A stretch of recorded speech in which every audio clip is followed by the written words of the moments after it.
Assalamualaikum warahmatullahi wabarakatuh. Hai adik-adik, selamat pagi. Bagaimana nih kabar kalian? Semoga tetap dalam keadaan sehat ya. Nah, hari ini kita masuk materi baru, yaitu kita akan membahas tentang persamaan dan pertidaksamaan linier satu variabel. Tetapi sebelum ke sana, hari ini kita akan membahas tentang kalimat terbuka dan kalimat tertutup.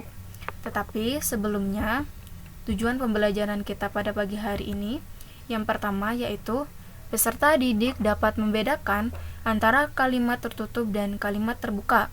Terus kemudian yang kedua, peserta didik dapat memberikan contoh dari kalimat tertutup dan kalimat terbuka. Nah, langsung masuk ke dalam materinya ya. Sekarang kita perhatikan percakapan antara Toman dan Rizky. Katanya Toman, "Riz, coba deh jawab pertanyaanku. Siapakah Presiden pertama Republik Indonesia?" Terus kemudian Rizky menjawab, "Itu sih pertanyaan mudah, Tom. Presiden pertama Republik Indonesia adalah Insinyur Soekarno."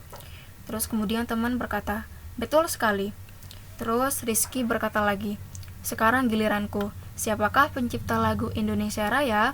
Terus kemudian teman berkata, "Pencipta lagu Indonesia Raya adalah Kusbini." Terus Rizky menjawab, "Jawabanmu salah, Tom. Yang benar adalah W.R. Supratman." Terus kemudian teman berkata, "Oh iya, aku ingat sekarang." Nah, kalimat-kalimat tadi itu merupakan contoh dari kalimat tertutup. Wah, apa ya kalimat tertutup? Jadi, kalimat tertutup adalah kalimat yang dapat dinyatakan nilai kebenarannya, bisa benar saja atau salah saja dan tidak kedua-duanya. Nah, di sini tadi yang bernilai benar yaitu yang mana tadi? Nah, itu kalimat Presiden pertama Republik Indonesia adalah Insinyur Soekarno. Terus kemudian kalimat yang bernilai salah tadi yaitu pencipta lagu Indonesia Raya adalah Kusbini. Nah, ini yang disebut dengan kalimat tertutup. Jadi ketika kita bisa mengetahui kalimat itu benar atau kalimat itu salah, maka itu yang disebut dengan kalimat tertutup. Nah, supaya lebih jelas lagi kita masuk ke dalam contoh kalimat tertutup. Nah, di sini terdapat kalimat-kalimat yang disebut dengan kalimat tertutup. Yang pertama, ibu kota Jawa Timur adalah Bandung. Benar atau salah ya? Nah, jawabannya salah. Terus kemudian yang kedua, hasil kali dari 4 dan 5 adalah 20. Benar atau salah ya?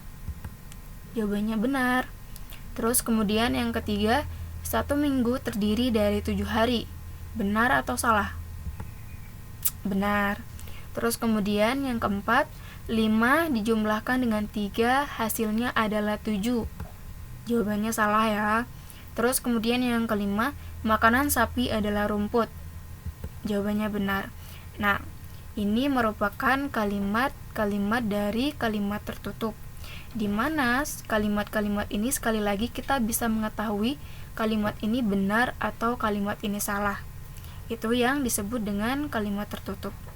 Sekarang lanjut pada kalimat terbuka. Kita kembali lagi pada percakapan Toman dan Rizky. Toman berkata lagi, "Riz, coba sekarang pertanyaannya tentang matematika. Kamu kan jago matematika. Suatu bilangan jika dikalikan 2, kemudian dikurangi 3, menghasilkan 7. Bilangan berapakah itu?" Terus kemudian Rizky menjawab, "Sebentar Riz, bilangan yang kamu maksud adalah 5 bukan? Karena 5 dikali 2, kemudian dikurangi 3, itu sama dengan 7, benar kan?" Nah, ini merupakan kalimat terbuka. Apa tuh kalimat terbuka? Kalimat terbuka adalah kalimat yang belum diketahui nilai kebenarannya, dikarenakan ada unsur yang belum diketahui nilai kebenarannya. Nah, unsur yang belum diketahui nilai kebenarannya itu terdapat pada ini. Suatu bilangan jika dikalikan 2, kemudian dikurangi 3 menghasilkan 7. Bilangan berapakah itu? Nah, kita masih belum mengetahui apakah kalimat ini benar atau salah karena ada unsur yang belum diketahui di sini, yaitu suatu bilangan ini. Sehingga kalimat terbuka memang ciri-cirinya adalah memiliki variabel pada kalimatnya. Kita masuk ke dalam contoh kalimat terbuka ya. Nah, ini merupakan contoh dari kalimat terbuka. Yang pertama, 2 dikurangi M sama dengan 1. Nah, berapa tuh nilai M-nya?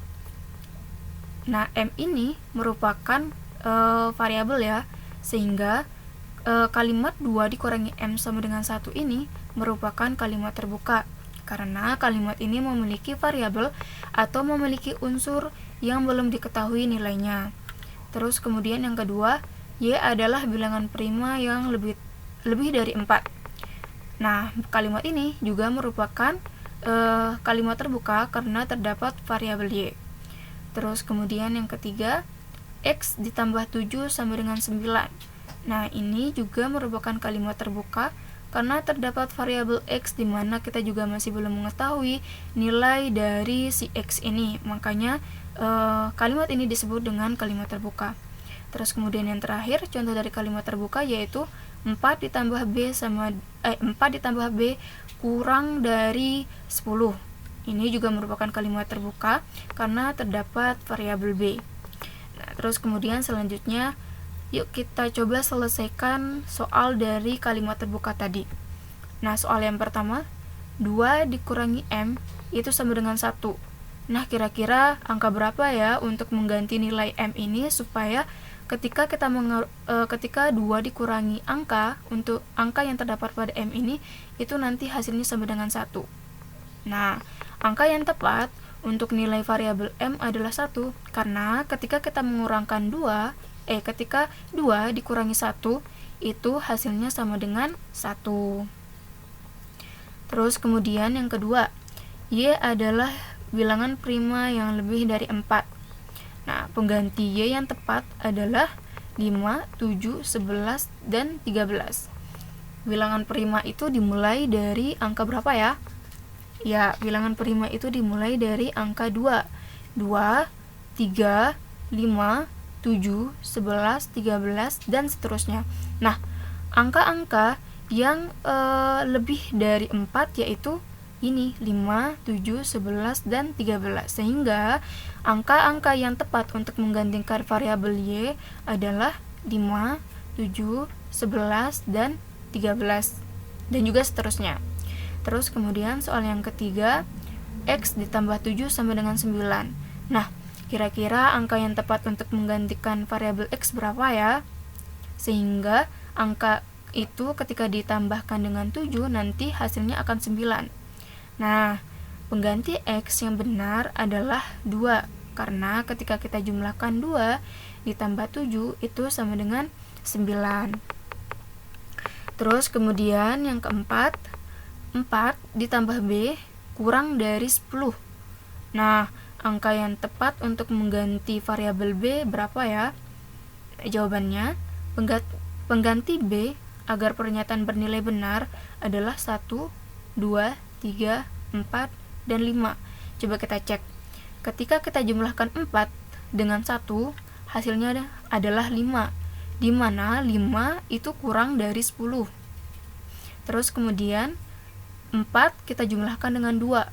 Ketika dijumlahkan ternyata hasilnya 6, dan 6 juga kurang dari 10. Terus kemudian 4 ditambah 3 hasilnya 7, dan 7 juga merupakan kurang dari 10. Terus kemudian kita jumlahkan 4 dengan 4, hasilnya 8, di mana 8 itu lebih dari 10, kurang dari 10. Terus kemudian 4 kita jumlahkan dengan 5, hasilnya 9, dan 9 itu kurang dari 10. Terus kalau 6 hasilnya berapa? 4 kita jumlahkan dengan 6 itu hasilnya sama dengan 10. Sedangkan soal yang diminta merupakan kurang dari 10, sehingga angka 6 bukan merupakan angka yang tepat untuk mengganti variabel B.